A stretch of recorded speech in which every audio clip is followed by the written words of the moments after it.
Episode 7 flow state का दरवाजा। बारिश हो रही थी। खिड़की पर पानी की बूंदें गिर रही थी। कमरे में सन्नाटा था। आरव अपनी मेज पर बैठा था। सामने नोटबुक, एक मुश्किल प्रॉब्लम। आज वो तय कर चुका था, भागना नहीं, गहराई में उतरना है। पहले 10 मिनट मन भटकता रहा। फिर धीरे धीरे बाहर की आवाजें गायब होने लगीं। घड़ी की टिक टिक गायब। कमरे की दीवारें जैसे धुंधली। बस काम और वो। आरव लिखता गया, सोचता गया, जुड़ता गया, और अचानक कुछ बदल गया। जैसे दिमाग खुल गया हो। आइडियाज खुद आने लगे। प्रॉब्लम्स खुद सॉल्व होने लगी। टाइम रुक गया, या शायद भाग गया, पता नहीं। जब उसने सिर उठाया, 4 घंटे गुजर चुके थे। उसे यकीन नहीं हुआ। अभी तो बैठा था। अगले दिन वो दौड़कर प्रोफेसर के पास गया। सर, कल मेरे साथ कुछ अजीब हुआ। प्रोफेसर मुस्कुराए। अजीब नहीं, फ्लो। फ्लो? हाँ, वो दरवाजा जहां एफर्ट आनंद बन जाता है।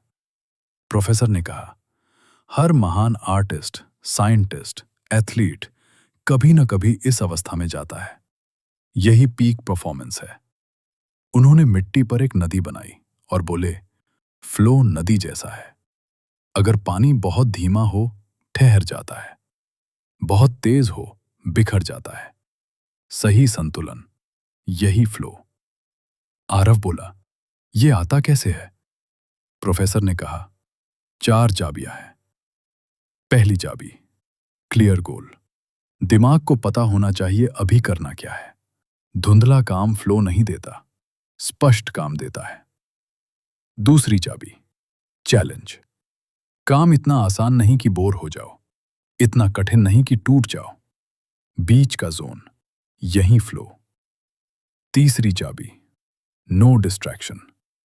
फ्लो इंटरप्शन से मर जाता है। एक नोटिफिकेशन और जादू टूट जाता है। चौथी चाबी, लॉन्ग अनब्रोकन टाइम। 20 मिनट में डीप मैजिक नहीं होता। समय देना पड़ता है। गहराई समय मांगती है। यह सुनकर आरव को पिछली रात समझ आई।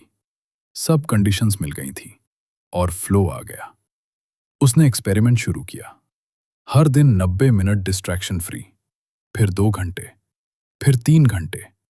धीरे धीरे वो फ्लो पहचानने लगा, जैसे कोई दरवाजा जिसका हैंडल अब उसे मिल गया हो। एक दिन काम करते करते उसे लगा वो काम नहीं कर रहा, काम उसके माध्यम से हो रहा है। विचार बह रहे थे, जैसे नदी। वो शाम प्रोफेसर से बोला, सर, फ्लो में काम कठिन नहीं लगता। प्रोफेसर हंसे, क्योंकि वहां ईगो हट जाता है, सिर्फ क्रिएशन बचती है। फिर उन्होंने धीरे से कहा, बहुत लोग सक्सेस चेज करते हैं, मास्टर्स फ्लो चेज करते हैं। सक्सेस खुद पीछे आती है। ये वाक्य आरव के भीतर उतर गया। उस रात डायरी में उसने लिखा, फोकस दरवाजा है, फ्लो खजाना है। जहां समय गायब हो जाए, वहीं मास्टरी शुरू होती है। अब डीप वर्क सिर्फ आदत नहीं रही, कला बन रही थी। लेकिन एक छिपा दुश्मन अब भी बाकी था, बिजी होने का भ्रम। शॉलोज वर्क, वही जो लोगों को प्रोडक्टिव दिखाकर सालों पीछे रखता है। और अगली कहानी वहीं से शुरू होगी। एपिसोड 8, शॉलोज वर्क का जाल जारी रहेगा।